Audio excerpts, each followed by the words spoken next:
Hip-hop was born in the early 1970s in Bronx region of New York City.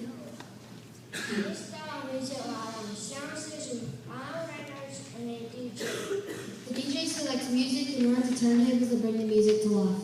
DJs would add their own comments to music personalizations like scratching. The scratching sound is when the turntable correctly create the scratching sound.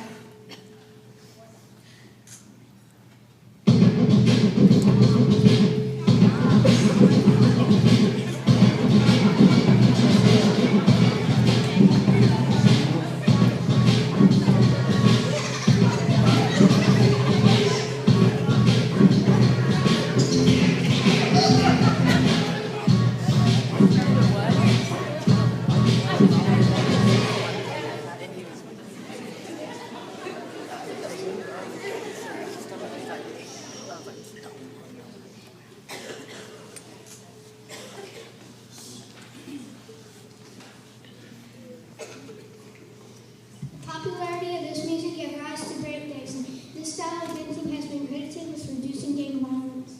Artists are still writing music and recording songs in all these styles today. African Americans have from the start made many contributions that shaped music into what it is today, through times of heartache, through times of prosperity. We would like to close with the great words, jazz.